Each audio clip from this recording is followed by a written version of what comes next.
नमस्कार, मैं सुनीता गोदारा। मेरे YouTube चैनल पर आपका स्वागत है। आज हम हिंदी साहित्य पुस्तक सरयू के अध्याय 12 नरेश मेहता जी की कविताओं का अध्ययन करेंगे। हम नरेश मेहता जी की कविता किरण धेनुए का अध्ययन कर चुके हैं। अगर आप उससे संबंधित मेरी वीडियो देखना चाहते हैं, डिस्क्रिप्शन में उसका लिंक मिल जाएगा, आप वहाँ से देख सकते हैं। आज हम उनकी दूसरी कविता विडंबना और तीसरी कविता एक बोध का अध्ययन करेंगे। विडंबना जो कविता है उसमें मानव मन का तार्किक और वस्तुनिष्ठ विश्लेषण किया गया है। तिलस्मी पक्षी के प्रतीक के माध्यम से कवि यह बताना चाहता है कि हम यथार्थ में रहते हुए वैज्ञानिक दृष्टिकोण के साथ सत्य तक पहुँचे। यदि भ्रम की स्थिति में रहते हुए गलत तर्कों के सहारे कोई निष्कर्ष निकालते हैं तो वह मानव के हित में नहीं होगा और एवं सत्य कभी भी सामने नहीं आएगा। अब हम करते हैं विडंबना कविता की व्याख्या। सत्य की शोध में मैंने उस दिन अपने संपाति को भेजा सूर्य की ओर। यहाँ संपाति जो है एक प्रतीक रूप में आया है। संपाति पक्षी जो जटायु का भाई था।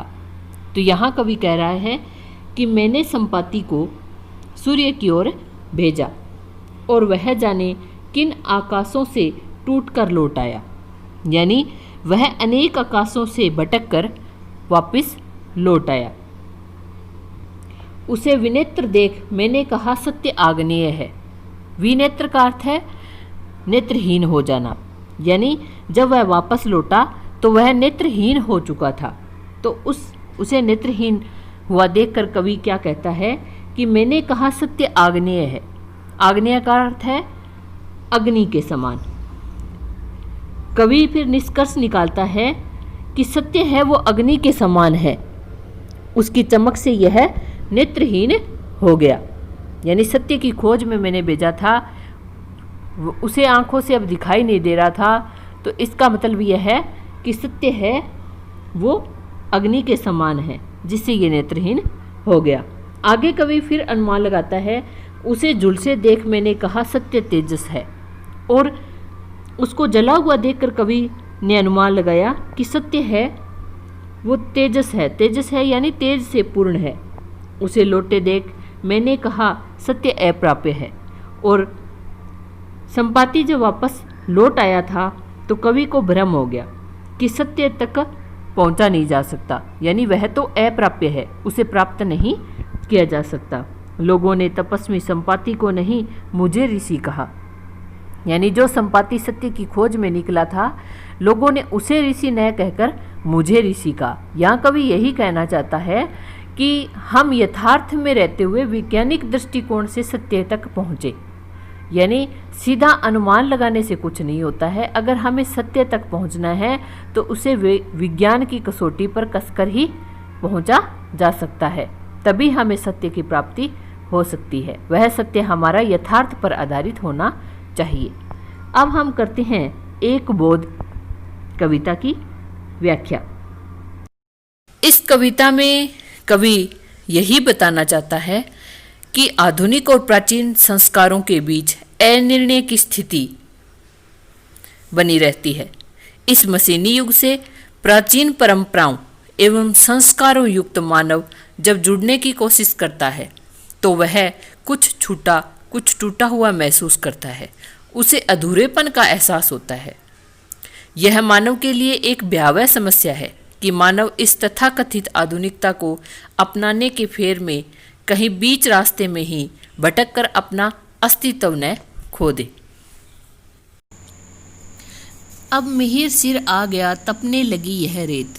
यहाँ कवि यही कहना चाहता है कि अब जो नवीन युग रूपी जो सूर्य आया है, जिसके कारण जो रेत है वो तपने लगी है, अर्थात जो वो क्या है, ये मनुष्य के लिए क्या है, वो नया युग जो है वो दुखदाई है, क्योंकि वह नए युग में अपने आप को ढाल नहीं सकता।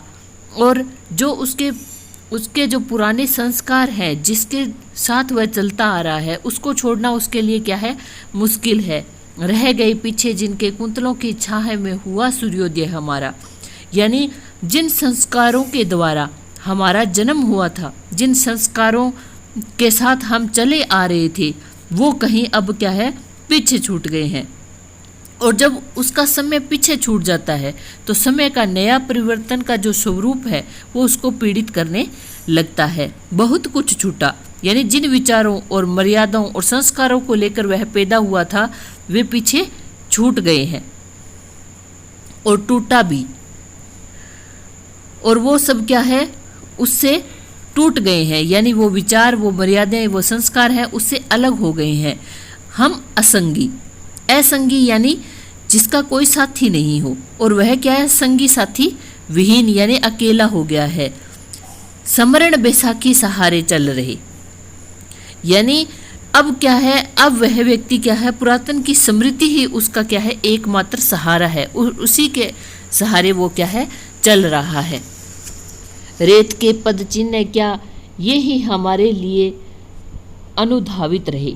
रेत के पद चिन्ह क्या, ये ही हमारे लिए अनुधावित रहे। अनुधावित, अनु का अर्थ होता है पीछे, धावित का अर्थ होता है दौड़ने वाले, यानी जो पीछे दौड़ने वाले होते हैं। जैसे हम अपने कदमों को जब आगे रखते हैं तो हमारे जो पद चिन्ह हैं, हमारे कदमों के जो निशान है वो पीछे रह जाते हैं। तो ऐसा लगता है जैसे वो पद चिन्ह हमारा पीछा कर रहे हो, वो हमारे आगे नहीं चलकर हमारे पीछे ही चलते हैं। तो कवि यहाँ कहना चाहता है कि रेत के पद चिन्ह क्या, ये ही हमारे लिए अनुधावित रहे, इनकी मैत्री क्या। यानी मनुष्य समय के जिस पथ पर आगे बढ़ता है उसकी रेत पर बने उसके पैरों के निशान भी उसका साथ नहीं निभाते हैं। तो कवि कहना चाहता है कि वो भी क्या है, पीछे पीछे चलते हैं, तो उससे मित्रता करना क्या है, व्यर्थ है। अब हमारे और उस छूटे विगत के बीच संबंध है तो यह कि हम पर वज्रावसित हैं, यानी हमारा और पीछे का जो समय है उनके बीच में अगर कोई संबंध है तो वो यही है, पर वज्रावसित, यानी हम उसको क्या है, छोड़ चुके हैं। जो समय बीत गया है उससे मनुष्य का यही संबंध हो सकता है कि कभी वह उसका अंग था किंतु अब वह उसको छोड़ जा चुका है और नए युग में प्रवेश करना चाहता है। ऋतु अभिषेक सिर पर झेलते, यानी कवि कहना चाहता है कि ऋतुओं का वह नवयुग का स्वागत करते देखने को विवश है। यानी ऋतुएं भी क्या है, उस नवयुग का क्या कर रही हैं, स्वागत कर रही हैं, अभिषेक कर रही हैं। भाल पर संकोच रेखा विवस्थाएं कंठ में, यानी उस नए युग के साथ, उस नए समय के साथ जुड़ने में क्या है, उसको क्या हो रहा है, संकोच हो रहा है। विवस्थाएं कंठ में, उस नए युग में प्रवेश करना उसकी क्या है, विवस्था है। अनागत यात्रा समुख तवे सी जल रही, यानी वह जो नवयुग की जो भावी यात्रा है, अनागत यात्रा से मतलब है भावी यात्रा जो आगे होने वाली है, जो जिसका उस नए युग का जो सामना उसे करना पड़ेगा, उस नए युग को अपनाना पड़ेगा, उस यात्रा को करना पड़ेगा। तो नवयुग की यात्रा क्या है, उसको गर्म तवे के समान तपा रही है।